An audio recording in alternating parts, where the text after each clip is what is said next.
అయితే దువ్వాడ ఇంటి ఇష్యూపై దివ్యల మాధురి స్పందించారు. తనకు 2 కోట్ల రూపాయలు ఇచ్చే పరిస్థితి లేని కారణంగా దువ్వాడ శ్రీనివాస్ టెక్కలిలో ఇంటిని తనకు రిజిస్ట్రేషన్ చేసిచ్చారన్నారు. ఈ మేరకు మాధురి సెల్ఫీ వీడియో రిలీజ్ చేశారు. ఆ ఇంటిపై పూర్తి హక్కులు తనవే అంటున్నారు దివ్యల మాధురి.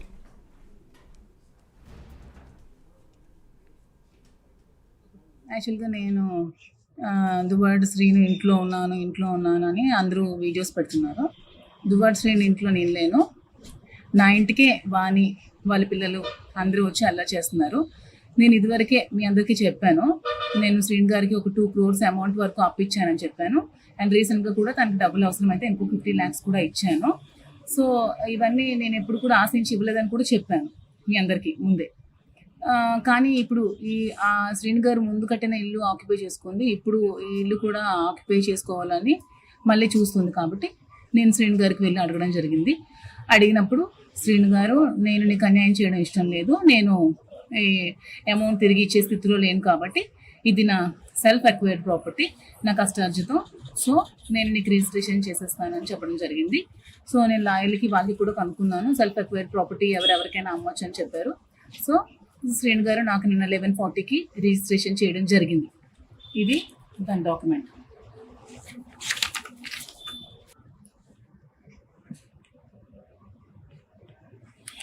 సో డాక్యుమెంట్ చూస్తారు కదా.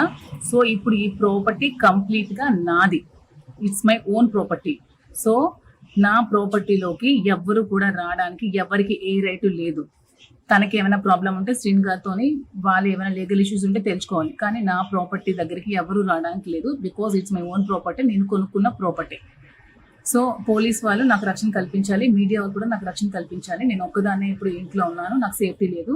ఆల్రెడీ ఇంటికి పవర్ ఆవిడ కట్ చేసింది, మీటర్ అవి లాగేసింది, సీసీ కెమెరాస్ కూడా అన్ని పగలగొట్టింది. నాకు అసలు సేఫ్టీ లేదు.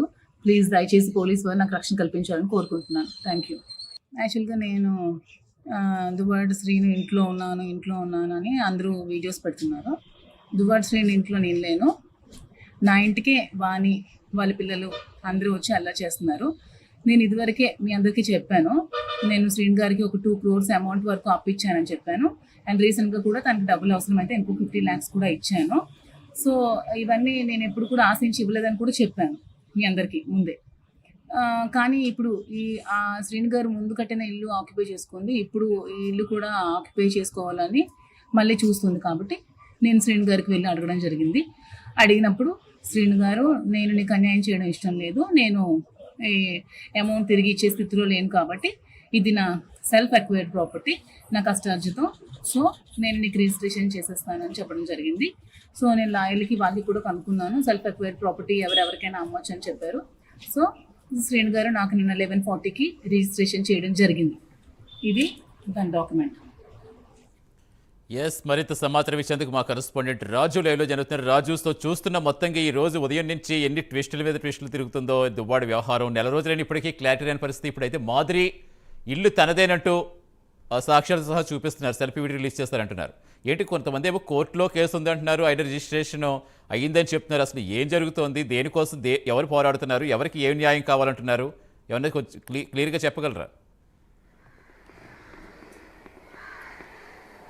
సతీష్, ఇక్కడ దువ్వాడు శ్రీనివాసరావు కుటుంబ కథా చిత్రానికి సంబంధించి ఎండ్ కార్డ్ ఎక్కడ పడుతుంది అనేది ఇప్పటికీ అర్థం కాని పరిస్థితి కనిపిస్తుంది. ఎందుకంటే ఒక సినిమాలో ఒక హారర్ పిక్చర్ కావచ్చు, లేకపోతే కుటుంబ కథా చిత్రంలో కావచ్చు, సిచ్యువేషన్ లాస్ట్లోకి వచ్చేటప్పటికి దాని యొక్క చివరి అంకానికి ఏదో ఒక ముగింపు ఉంటుంది. దానికి సంబంధించి చాలా థ్రిల్లింగ్గా అందరూ చూస్తూనే ఉంటారు. కానీ దువ్వాడు శ్రీనివాసరావు కుటుంబ కథా చిత్రానికి మాత్రం అటువంటి ఎండ్ కార్డ్ అయితే ఇప్పట్లో కనిపించడం లేదనేది మరోసారి స్పష్టమైంది. ఎందుకంటే మొదటి నుంచి కూడా దువ్వాడ వాణి కేవలం అదే ఇంటికి సంబంధించినంత వరకు, ఎందుకంటే దాదాపుగా ఆ ఇంటికి సంబంధించినంత వరకు పత్రాలన్నీ కూడా ఎక్కడైతే దివ్యల మాధురి పేరు మీద రాస్తారేమో అన్న దాన్ని అనుమానం వ్యక్తం చేస్తూనే ఆవిడైతే అక్కడ ధర్నా చేయడం జరిగింది. దాదాపుగా నేటికి చూసుకునేటప్పటికీ నెల 5 రోజులు అవుతుంది. ఇప్పటి వరకు కూడా, అప్పటి నుంచి ఇప్పటి వరకు కేవలం అదే రేకుల షెడ్లో తన కుమార్తెలతో పాటు ఉంటూ అక్కడ పోరాటం చేస్తున్న పరిస్థితి అయితే కనిపిస్తుంది. అయితే నిన్న తాజాగా చూసుకునేటప్పటికీ నిన్న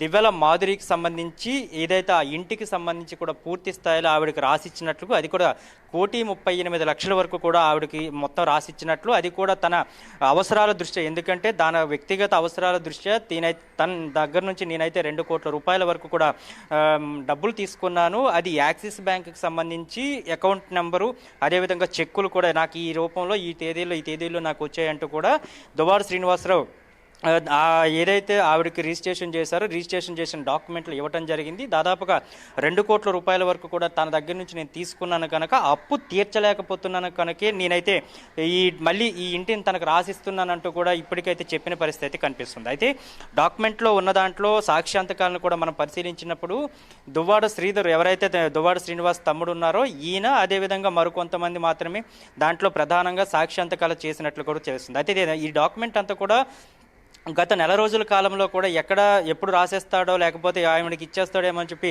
దువ్వాడ వాణి పోరాటం చేస్తూ వచ్చింది. కానీ చివరికి ఆవిడ ఏదైతే అనుమానించిందో సేమ్ అదే సిచ్యువేషన్ ఈరోజైతే జరిగిందని మాత్రం చెప్పుకోవచ్చు. అయితే నిన్న ఈ డాక్యుమెంట్ మొత్తం కూడా రిజిస్ట్రేషన్ కంప్లీట్ చేసుకొని దాన్ని మళ్ళీ ఈరోజు అయితే దాన్ని చూపించడం జరిగింది. నిన్న అర్ధరాత్రి దివ్యల మాధురి కూడా దువ్వాడ శ్రీని ఇంట్లోకి వెళ్ళటం, ఈరోజు ఉదయం నుంచి కూడా ఆ ఇంటిపైన తను తిరుగుతూ ఉండడం, దాన్ని చూసిన తర్వాత దువ్వాడ వాణి మరింత కోపానికి గురయ్యి ఆవిడైతే ఇంటి పైకి వెళ్ళడానికి ప్రయత్నించడం, పోలీసులు కూడా తనకు కావాలని చెప్పి అడ్డుకుంటున్నారు. ఎందుకంటే ఎందుకు తన భర్త సంపాదించిన ఆస్తే కదా, తన భర్త సంపాదించిన ఆస్తిలో తనకు కానీ తన పిల్లలకు కానీ హక్కు ఉంటుంది. ఇటువంటి నేపథ్యంలో తన ఇంటికి వెళ్లకుండా ఎందుకు అడ్డుకుంటున్నారంటూ కూడా దువ్వాడ వాణి ఇప్పటికీ ఆరోపణలు చేస్తూ వచ్చింది. గతంలో ప్రభుత్వం వైఎస్ఆర్ కాంగ్రెస్ పార్టీ అధికారంలో ఉండేటప్పుడు దువ్వాడ శ్రీని కావాలని కొంతమంది వ్యక్తుల్ని పోలీసు యంత్రాంగాన్ని మొత్తం కూడా టెక్కలు తెచ్చుకోవటం వల్ల వాళ్ళు కేవలం ఇప్పుడు కూడా దువ్వాడ శ్రీనివాస్కి అనుచరులుగానే పనిచేస్తున్నారు, దానివల్లే నాకు లోపలికి పంపించడం లేదంటూ చెప్పింది. దాంతోపాటు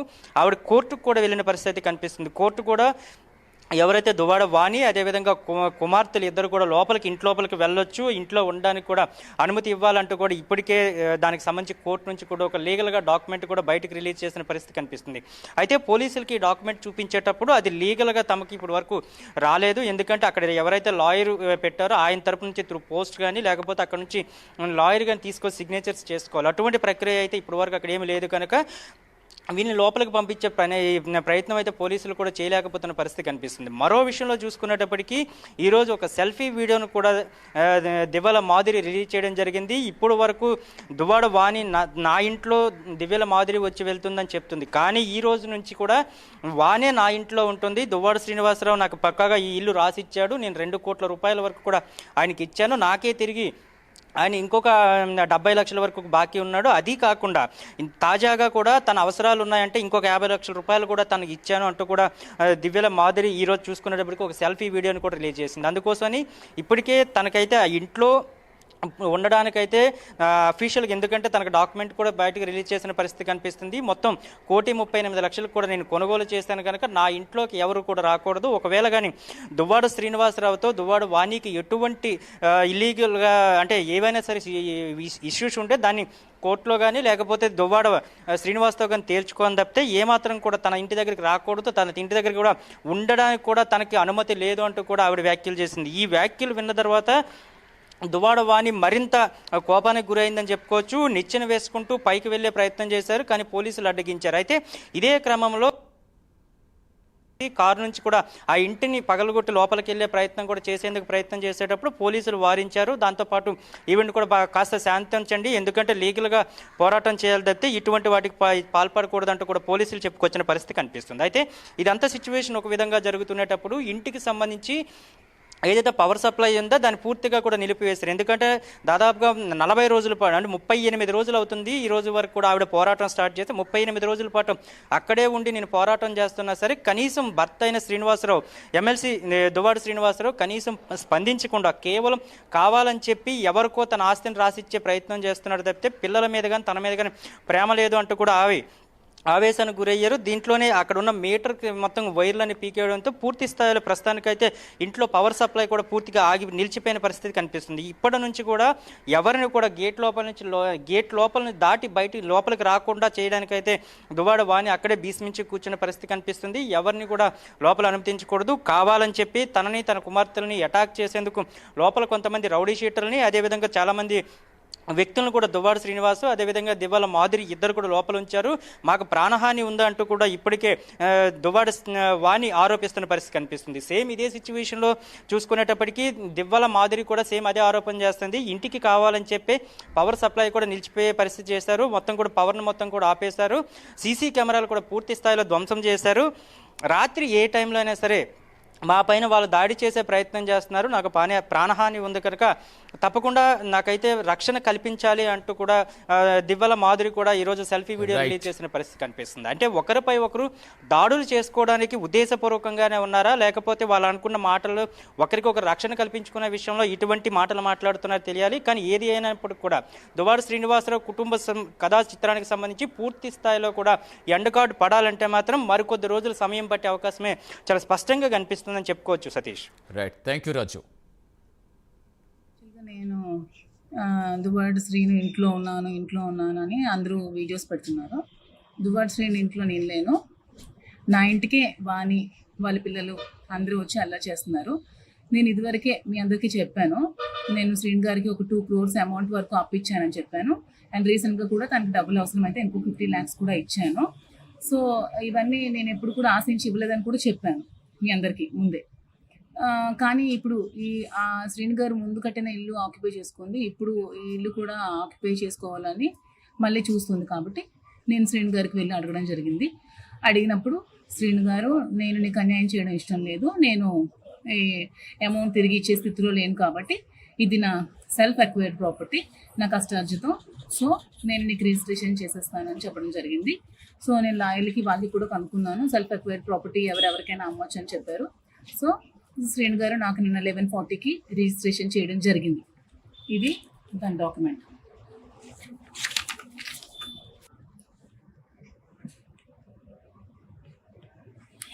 సో డాక్యుమెంట్ చూస్తారు కదా. సో ఇప్పుడు ఈ ప్రాపర్టీ కంప్లీట్గా నాది, it's my own property. So నా ప్రాపర్టీలోకి ఎవ్వరు కూడా రావడానికి ఎవరికి ఏ రైటు లేదు. తనకి ఏమైనా ప్రాబ్లం ఉంటే శ్రీను గారితో వాళ్ళు ఏమైనా లీగల్ ఇష్యూస్ ఉంటే తెలుసుకోవాలి, కానీ నా ప్రాపర్టీ దగ్గరికి ఎవరు రావడానికి లేదు. Because it's my own property, నేను కొనుక్కున్న ప్రాపర్టీ. సో పోలీస్ వాళ్ళు నాకు రక్షణ కల్పించాలి, మీడియా వాళ్ళు కూడా నాకు రక్షణ కల్పించాలి. నేను ఒక్కదాన్నే ఇప్పుడు ఇంట్లో ఉన్నాను, నాకు సేఫ్టీ లేదు. ఆల్రెడీ ఇంటికి పవర్ ఆవిడ కట్ చేసింది, మీటర్ అవి లాగేసింది, సీసీ కెమెరాస్ కూడా అన్ని పగలగొట్టింది. నాకు అసలు సేఫ్టీ లేదు. ప్లీజ్ దయచేసి పోలీస్ వాళ్ళు నాకు రక్షణ కల్పించాలని కోరుకుంటున్నాను.